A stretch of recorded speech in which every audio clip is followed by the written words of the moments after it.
You're welcome back to data analysis with Power BI. Today we will still be continuing with Power Query. We'll be looking at some functions and some things we could do on Power Query. If you left click on a selected column, you could see a list of enormous things you could do with a single column.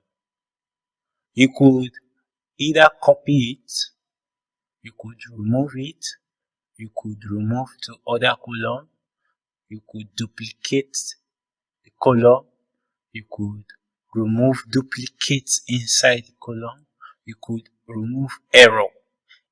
Now, let me explain some things here.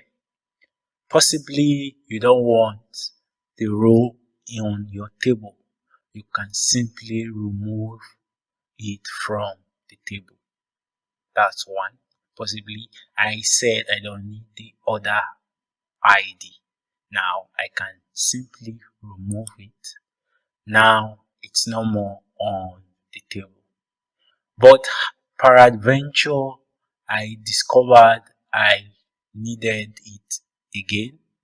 I could come back to where it is stated that applied step, and then I cancel removed column.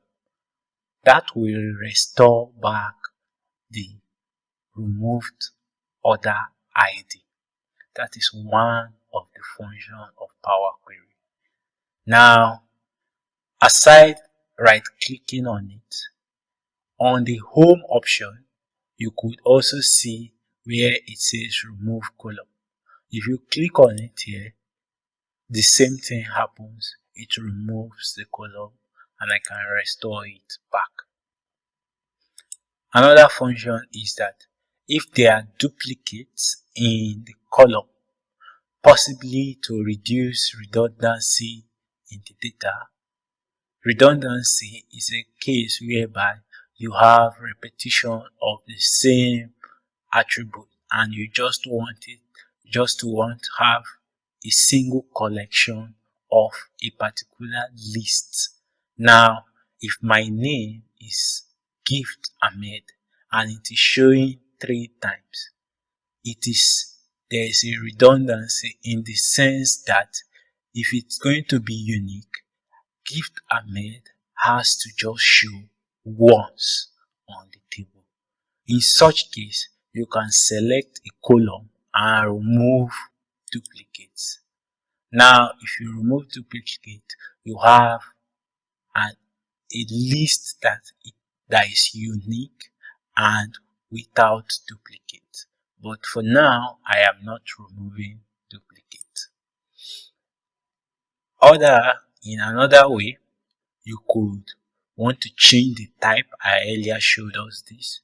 Then you could also want to transform the column.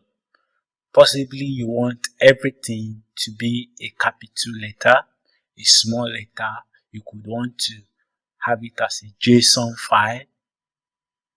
Power Query allows you to do that by selecting uppercase or lowercase.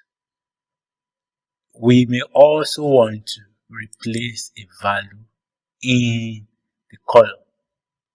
Maybe I want to replace this column. I could copy it, right click and say replace value. I want to replace the value that ends with 5812 by a value that ends with 5813. Once I do that and I hit OK, it changes all the values with 5812 to 5813. That is one thing we could do with Power Query also. Also, in addition, we could still see how we can sort, how we can split into different forms. We can split by a delimiter, we can split by position, we can split by, so for now I will use by a delimiter. Now What it does is that you could select the kind of delimiter you would want to split. For here, I would use, I have a column there, no, a hyphen. I have a hyphen, I have a comma, I have a semicolon, I have a tab.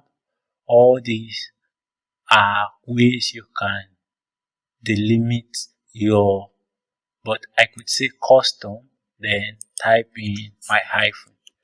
Now I can say, okay, it says split at what end. You may want to split from the right hand side, from the left hand side, or each occurrence of it.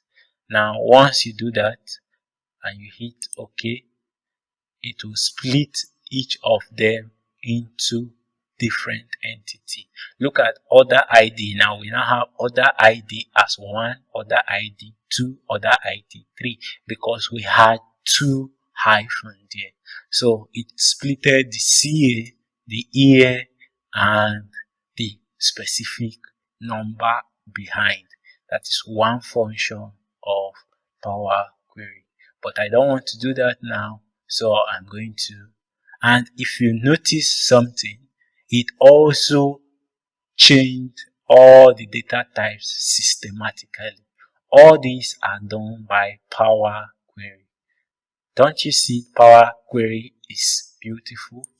Now I'm back to what I have before. We could also do some functions such as renaming the column, moving it, and we could also write new queries as we have. But with this and some other functions, in the next video I will be considering what we could do when we select 2 columns together. Thank you very much, and see you in the next one.